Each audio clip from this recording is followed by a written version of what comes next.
بسم اللہ الرحمن الرحیم۔ آج کے اس پروگرام کے حوالے سے ہمیں خط لکھا ہے اسلام آباد سے جناب محمد عمران صاحب نے۔ آپ پوچھتے ہیں کہ کیا کوئی شخص اپنی وراثت اپنی زندگی میں تقسیم کر سکتا ہے؟ یقیناً یہ سوال اس صورت میں کیا گیا ہے کہ ہمارے ہاں بہت سے لوگ ایسے ہیں کہ جو یہ چاہتے ہیں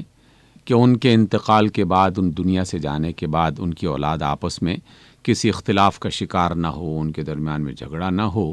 اس لیے ان میں سے کچھ لوگ یہ پسند کرتے ہیں کہ جو بھی اللہ تعالیٰ نے انہیں مال و متاع دے رکھا ہے جائیداد کی صورت میں یا کسی اور شکل میں، تو اسے اپنی زندگی میں ہی تقسیم کر دیں۔ پہلی بات یہ ہے کہ جب ہم لفظ وراثت استعمال کرتے ہیں تو وراثت کا اصل تعلق تو انسان کے مرنے کے بعد اس کی مال کی تقسیم پر ہوتا ہے۔ یعنی جب تک وہ بندہ زندہ ہے، مرد ہو یا عورت، اور اس کے پاس جو بھی مال ہے، کم ہے یا زیادہ، زمین ہے کم ہے یا زیادہ، جائیداد ہے کم ہے یا زیادہ، اگر وہ اپنی زندگی میں تقسیم کرے گا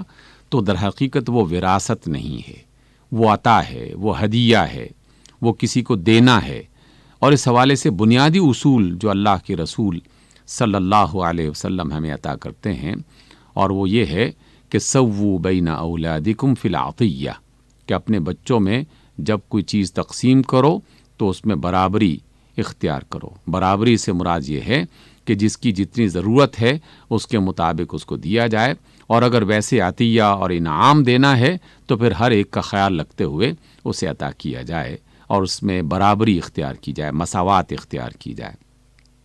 اسی بنیاد پر فقہا کا یہ کہنا ہے کہ اگر کوئی شخص اپنی زندگی میں اپنی جائیداد تقسیم کرنا چاہتا ہے، ہدیے کے طور پر دینا چاہتا ہے، تحفتاً دینا چاہتا ہے،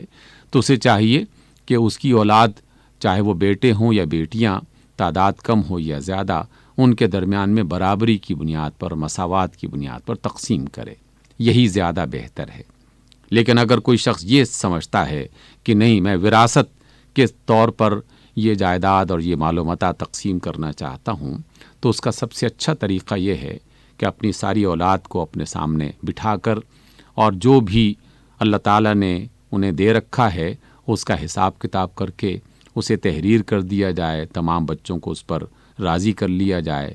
اور زندگی کا یقیناً کچھ بھروسہ نہیں، اور اس بھروسے کی بنیاد نہ ہونے کی وجہ سے کسی وقت بھی اللہ تعالیٰ کی طرف سے بلاوا آ سکتا ہے، اور یہ کہا جائے کہ میرے مرنے کے بعد یہ چیز اس طرح تقسیم کی جائے گی، فلاں کا اتنا حصہ، فلاں کا اتنا حصہ، فلاں کا اتنا حصہ۔ جب یہ تقسیم کی جائے تو اس میں ایک بات کا خاص طور پر خیال رکھا جائے، وہ یہ کہ یہ تقسیم اپنی ذاتی پسند اور ناپسند یا اپنی اولاد میں سے کسی بڑے چھوٹے کے دباؤ یا کسی بڑے چھوٹے کی محبت میں نہ کیا جائے، بلکہ سب کی محبت کو اپنے سامنے رکھتے ہوئے اللہ تعالیٰ کی اطاعت کو اس پر فوقیت دی جائے کہ اللہ تعالیٰ کا فرمان کیا ہے۔ اللہ تعالیٰ نے وراثت کے بارے میں تعلیمات جو دی ہیں وہ دیگر بہت سارے معاملات سے بالکل منفرد اور مختلف انداز میں دی ہیں۔ جتنی تفصیل کے ساتھ وراثت کے احکام اللہ رب العزت نے اپنی کتاب حکمت میں ہمیں عطا کیے، کسی بھی اور کام کے حوالے سے اتنی تفصیل سے ذکر نہیں ملتا۔ اور اللہ تعالیٰ نے وراثت کی تقسیم کو حدود قرار دیا ہے کہ یہ اللہ تعالیٰ کی حدیں ہیں،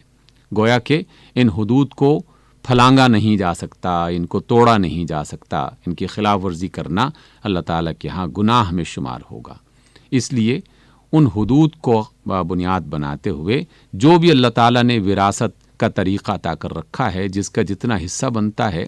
اسے تحریر میں لے آیا جائے، اور پھر اس میں جتنا حصہ وصیت کے طور پر دینا ہے، اور شریعت نے اس کے بارے میں بھی اجازت دی ہے کہ اگر کوئی شخص وصیت کے طور پر کچھ حصہ اپنی اولاد کے علاوہ کسی اور کو بھی دینا چاہتا ہے تو وہ 1/3 حصہ جو ہے اس میں وصیت کر سکتا ہے۔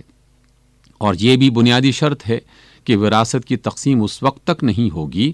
جب تک کہ اس بندے پر جو ذمہ قرض اگر ہے تو قرض جب تک ادا نہ کر دیا جائے۔ تو قرض کی ادائیگی بھی ہو گئی اور پھر وصیت بھی پوری کر لی گئی، اس کے بعد پھر وراثت کی تقسیم ہوگی۔ اس لیے زیادہ بہتر طریقہ تو یہ ہے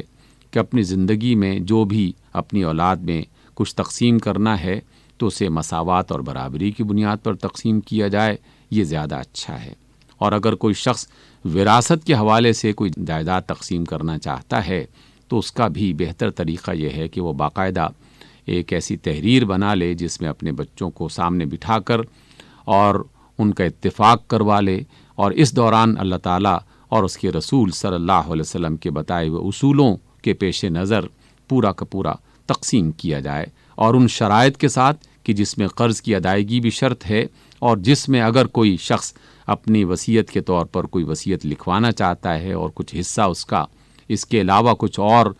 فرد کو یا کسی اور ادارے کو دینا چاہتا ہے، وہ سب کا سب اسی طریقے سے اور اسی اصول کے مطابق اختیار کیا جائے جو اللہ اور اس کے رسول صلی اللہ علیہ وسلم نے بتایا ہے۔ اس ضمن میں ایک بات اور یاد رکھیے کہ اگر کسی شخص نے اپنی زندگی میں یہ وراثت کی تقسیم نہیں کی